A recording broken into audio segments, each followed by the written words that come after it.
안녕하십니까. 인천대학교 전자공학과 김교선 교수입니다. 다음은 아주 원시적인 스토리지 알로케이터를 만들어 보도록 하겠습니다. alloc하고 afree 두 개의 함수로 구성되어 있는데 alloc 함수는 정수 n을 아규먼트로 받아들입니다. alloc 함수는 아규먼트 n으로 지정한 수만큼의 연속된 캐릭터 자리를 잡아놓고 그것의 첫 번째 주소를 포인터로 리턴하게 됩니다. 그러면 이 함수를 부른 콜러는 이를 받아다가 캐릭터들을 저장하는데 사용할 수가 있게 됩니다. alloc 함수는 alloc buff라고 하는 아주 큰 캐릭터 어레이를 미리 잡아놓고 그것을 필요한 만큼씩 조각조각 내서 그 조각의 첫 번째 주소를 리턴함으로써 메모리를 할당해주는 함수가 됩니다. alloc 함수로 할당받았던 메모리 공간은 사용 후에 afree 함수로 다시 스토리지 알로케이터에 되돌려줄 수가 있습니다. 이렇게 되돌려주면 나중에 다시 alloc 함수에서 그 영역을 재사용할 수 있게 되는 것이죠. 근데 한 가지 주의해야 할 사항은 이 스토리지 알로케이터가 워낙 원시적이라서 free 함수를 부를 때 주의할 점이 있습니다. alloc 함수를 불러서 메모리를 allocation 한 순서하고 역순으로 사용되었던 메모리를 return, 즉 free 시켜주어야 합니다. 이것은 앞서 설명한 스택과 같은 구조를 띠고 있죠. last in, first out, 즉 LIFO 형태의 구조죠. 제일 나중에 들어왔던 것을 제일 먼저 free 시켜야 된다는 것이죠. alloc하고 afree 함수는 사실 내부적으로 포인터를 다룹니다. 어레이 인덱스를 다루는 것이 아니죠. 그래서 다른 함수에서 이 안에서 사용하고 있는 이 alloc buffer의 이름이라든지 그 첫 번째 주소를 알 필요가 없게 됩니다. 따라서 이 버퍼 자체는 스태틱으로 선언하게 되죠. 그러면 다른 파일에 들어가 있는 함수들은 보이지 않게 되죠. 그리고 그 파일 밖에 있는 다른 함수에서는 액세스가 불가능하게 됩니다. 단지 alloc하고 afree 함수에 의해서만 이 어레이가 액세스되게 되는 것이죠. alloc하고 afree 함수가 어떻게 동작하는지 이 그림으로 설명해 보겠습니다. 앞서 설명한 바와 같이 alloc 버프를 이만큼 메모리 잡는데 사용하고 있습니다. 그래서 alloc 함수가 불려질 때마다 여기 n으로 지정한 바이트 수만큼 띄어다가 그 첫 번째 주소를 리턴해 줌으로써 콜러가 그 메모리 영역을 캐릭터를 저장하는데 쓸 수 있도록 합니다. 두 번째 불러줬을 때 이만큼 띄어서 줬고요. 세 번째 이만큼, 네 번째 이만큼 띄어서 줬습니다. 그래서 이때 allocCP라는 포인터를 사용을 하는데 이 포인터는 앞에서 띄어준 영역을 제외하고 나머지 영역에 제일 처음 바이트를 포인팅하게 되는 것이죠. 그것을 이제 다음에 free element라고 표현하고 있습니다. 이때 n 엘리먼트, 즉 n 캐릭터만큼 더 달라고 alloc 함수가 새롭게 불려지게 되면은 allocCP는 n 캐릭터만큼 더 뒤로 이동을 하고 이때 이 전에 가리켰던 이 위치를 리턴하게 됩니다. 다시 또 이 alloc 함수가 불러져서 메모리를 요청하면 이 뒤에 부분에 원하는 바이트 수만큼을 띄워놓고 이 첫 번째 주소를 또 리턴하겠죠. 자, 이제 이 두 함수가 C 언어로 어떻게 구현되어 있는지 살펴보도록 하겠습니다. alloc 함수하고 free 함수가 이렇게 정의되어 있죠. alloc은 캐릭터 포인터 타입의 리턴 값을 보내고 있고요. afree는 리턴 값이 없습니다. 앞서 얘기한 대로 alloc 버퍼가 잡혀져 있는데 스태틱 타입으로 잡혀져 있고요. 만 바이트만큼 잡혀져 있습니다. 그리고 allocCP가 남아있는 바이트를 가리키고 있겠고요. 처음에는 alloc buffer, 즉 이 잡아놓은 어레이의 첫 번째 방의 주소를 가리키게 됩니다. 사실 어떤 포인터의 초기 값은 보통 null로 많이 하게 되는데 그렇지 않고 이와 같이 먼저 선언된 어레이의 주소로도 초기화가 가능합니다. 이와 같이 alloc buffer를 어사인 해준 것이나 이와 같이 alloc buffer의 첫 번째 방, 0번째 방의 주소를 어사인 해준 것이나 동일합니다. alloc 함수는 아규먼트로 필요한 수만큼의 바이트량을 표시하는 정수 n을 받고 있습니다. afree 함수는 이전에 allocation 할 때 넘겨주었던 포인터 값, 즉 그 주소 값을 다시 받아서 재사용할 수 있도록 넘겨주게 됩니다. 이와 같이 alloc 함수에 들어오면은 현재 allocCP의 위치를 기준으로 해서 n 바이트만큼 더 잡을 수 있는지를 확인합니다. 그래서 이 끝이 alloc buffer 플러스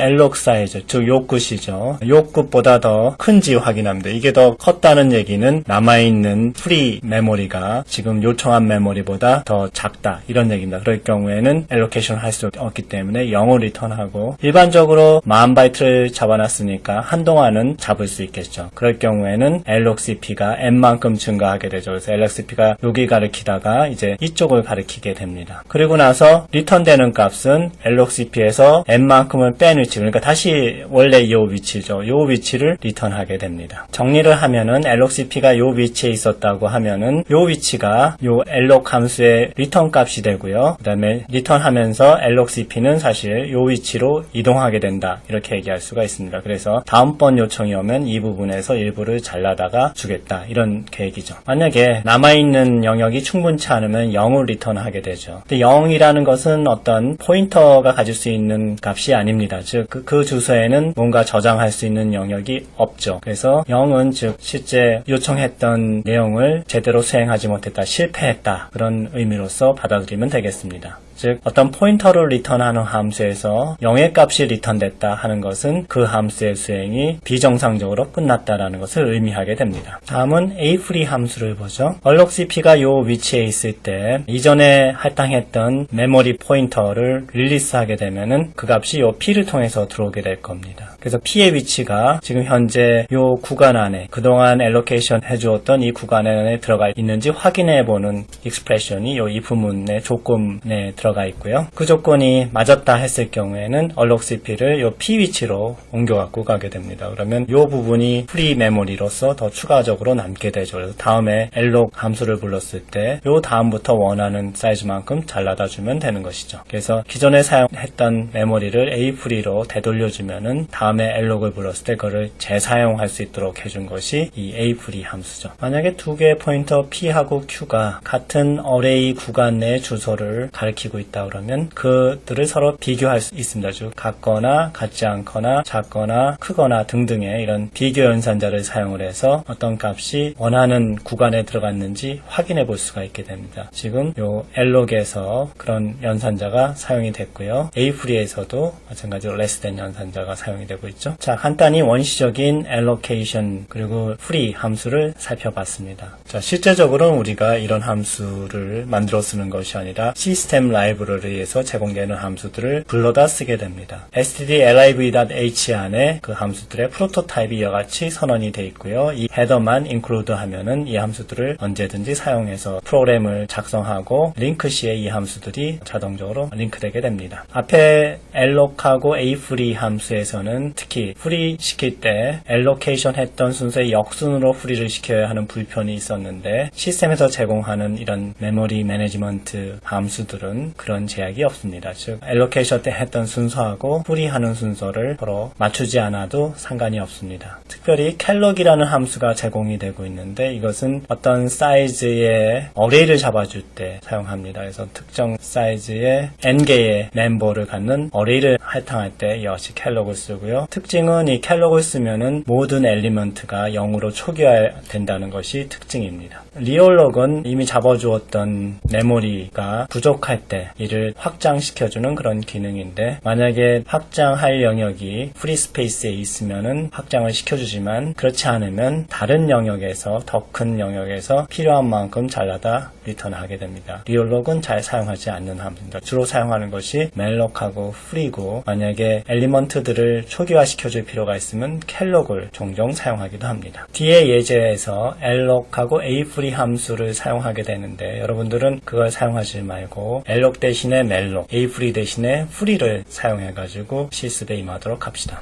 포인터, 즉 주소에 몇 가지 연산이 가능합니다. 먼저 addition, 덧셈인데요. 포인터에다가 정수값을 더할 수가 있습니다. 이러면 원래 주소에 이 정수값이 그대로 더해주는 것이 아니라 이 포인터가 가리키고 있는 타입에 따라서 스케일링이 됩니다. 즉 이 포인터가 인티저를 가리키고 있다 그러면은 인티저가 4바이트이기 때문에 주소가 4씩 증가하게 됩니다. 즉 n이 3이다 그러면 3, 4, 12에서 주소가 12만큼 증가하게 되는 것이죠. 또한 이 포인터가 더블 타입의 실수였다 했을 경우에는 엘리먼트 하나당 8바이트를 사용하기 때문에 3, 8이 24, 24만큼씩 주소가 증가하게 됩니다. 그래서 이 P의 포인터 타입이 뭐냐에 따라서 연산할 때 스케일링이 달라지게 됩니다. 다음은 뺄셈, subtraction입니다. subtraction은 포인터들 간에 가능한데 이때 포인터들은 같은 어레이의 주소 영역 안에 들어가 있어야 되고요. P가 Q보다 작을 때 Q-P 플러스 1은 두 포인터들 사이에 있는 엘리먼트의 수 주소를 가리키게 됩니다. 즉 이 뺄셈에서도 스케일링이 일어나는 것이죠. 그래서 실제 주소 차에서 그 포인터가 가리키는 타입의 크기를 나눠주게 됩니다. 그래서 이 주소차가 예를 들어서 8이다. 그런데 이게 인티저 타입이었다 그러면 인티저 타입은 4바이트니까 나누기 4에서 이만큼이 실제 연산의 결과, 뺄셈의 결과가 됩니다. 캐릭터 포인터인 경우에는 이런 스케일링의 차이가 나타나지 않게 되죠. 여기 string length는 캐릭터 포인터인 경우인데 스케일링에 대한 차이는 여기서 보여줄 수가 없겠네요. 일단 아규먼트로 캐릭터 포인터가 넘어오게 되고요. 그 포인터를 널이 아닐 때까지 하나씩 증가시킴으로 해가지고 맨 끝으로 도달하게 됩니다. 처음에 P는 S와 같이 어사인이 되었다가 이 P를 계속 증가시켜가지고 스트링의 맨 뒤로 옮기게 되죠. 그래서 널 위치까지가 이제 P가 이동해 갔게 되고요. 그래서 그 위치에서 이 캐릭터 스트링의 처음 위치를 빼게 되면 널을 제외한 나머지 눈에 보이는 문자들의 개수가 이 연산의 결과로서 얻어지게 됩니다. 정리하면은 처음에 P는 S와 같이 초기화되어 있고요. 이 루프를 돌면서 이제 차근차근 한 칸씩 다음 자로 이동해 갑니다. 그래서 마지막 캐릭터에 도달했을 때 그 처음 캐릭터하고 차이를 구해서 실제 그 중간에 끼어 있는 글자 수를 계산해내게 되는 거죠.